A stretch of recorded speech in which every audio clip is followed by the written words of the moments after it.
Kerala Blasters ഇന്ന് ഗുവാഹത്തിയിലെ Indira Gandhi athletic സ്റ്റേഡിയത്തിൽ north east യുണൈറ്റഡിനെ നേരിടാൻ ഇറങ്ങുമ്പോൾ ബ്ലാസ്റ്റേഴ്സിന്റെ പ്ലേയിങ് 11 എങ്ങനെയായിരിക്കും എന്നതിനെ ചൊല്ലി കേരള ബ്ലാസ്റ്റേഴ്സിന്റെ ആരാധകർക്കിടയിൽ ചില ആശങ്കക്കുഴപ്പങ്ങളൊക്കെ ഉണ്ട്. ഉറുഗ്വേയൻ താരമായിട്ടുള്ള അഡ്രിയാൻ ലൂണ ബ്ലാസ്റ്റേഴ്സിന് വേണ്ടി ഫീൽഡിൽ ഇറങ്ങുമോ എന്നുള്ളതാണ് പ്രധാനപ്പെട്ട സംശയം. പക്ഷേ മിഖായൽ സ്റ്റെഹറിൽ നിന്നും കിട്ടുന്ന ലേറ്റസ്റ്റ് അപ്ഡേറ്റ് അനുസരിച്ച് അഡ്രിയാൻ ലൂണ കളത്തിൽ ഇറങ്ങാനുള്ള സാധ്യതകൾ വളരെ കുറവാണ്. അതുകൊണ്ട് തന്നെ ആദ്യ 11 അല്ലെങ്കിൽ പ്ലേയിങ് 11 തന്നെ അഡ്രിയാൻ ലൂണയെ പ്രതീക്ഷിക്കാനുള്ള സാധ്യതകൾ തുലവും തുച്ഛമാണ് എന്ന് തന്നെ പറയാം. പിന്നെ കേരള ബ്ലാസ്റ്റേഴ്സിന്റെ ഒരു പോസിബിൾ 11 എങ്ങനെയാണെന്ന് ചോദിച്ചു കഴിഞ്ഞാൽ ഗോൾ കീപ്പർ പൊസിഷനിലേക്ക് സച്ചിൻ സുരേഷ് എന്ന താരത്തിനെ അല്ലാതെ മറ്റൊരാളെ ഇപ്പോൾ പരിഗണിക്കുന്നില്ല. സോങ്കുമാർ സബ്സ്റ്റിറ്റ്യൂട്ട് ആയിട്ട് അവിടെ ഉണ്ടായിരിക്കും, അല്ലെങ്കിൽ നോറ ഫെർണാണ്ടസ് ഉണ്ടായിരിക്കും. പിന്നെ ഡിഫൻസീവ് ലൈൻ്റെ കാര്യം ഓൾമോസ്റ്റ് സേഫ് ആൻഡ് സെക്യൂർ ആണ്. സെൻട്രൽ ബാക്ക് പൊസിഷനിൽ കളിക്കാൻ അവിടെ മിലോസ് ലിങ്കിച്ചും പ്രീതം കോട്ടാലും റെഡി ആയിരിക്കും. സബ്സ്റ്റിറ്റ്യൂട്ട് ആയിട്ട് വരാൻ വേണ്ടിയിട്ട് നമ്മുടെ പയ്യന്മാർ ആരൊക്കെ, ഹോർമിപ്പം റിവയൊക്കെ അവിടെ റെഡിയാണ്. പിന്നെ വിംഗ് ബാക്ക് പൊസിഷനുകൾ നോക്കുകയാണെങ്കിൽ വലതുപാർശ്വം സന്ദീപ് സിംഗ് ഭരിക്കും, ഇടതുപാർശ്വം ഭരിക്കാൻ അവിടെ നവോച്ച സിംഗ് ആയിരിക്കും പ്രൈമറി ഓപ്ഷൻ. പക്ഷേ അവിടെ ഐബൻ ടോഹ്ലിംഗും പ്രൈമറി ഓപ്ഷനായി പരിഗണിക്കാൻ സാധ്യതയുള്ള താരം തന്നെയാണ്. പിന്നെ സഹീഫിനെ പോലെയുള്ള താരങ്ങൾ അവസരത്തിനായി കാത്തിരിക്കുന്നുണ്ട്.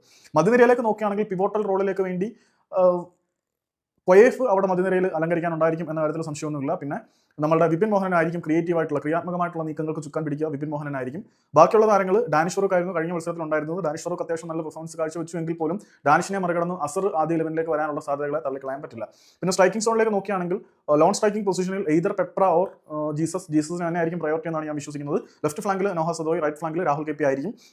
രാഹുൽ കപ്പിയെ സബ്സ്റ്റിറ്റ്യൂട്ട് ചെയ്ത് കഴിഞ്ഞാൽ അവിടേക്ക് ഐമൻ വരുമെന്നും പ്രതീക്ഷിക്കാം.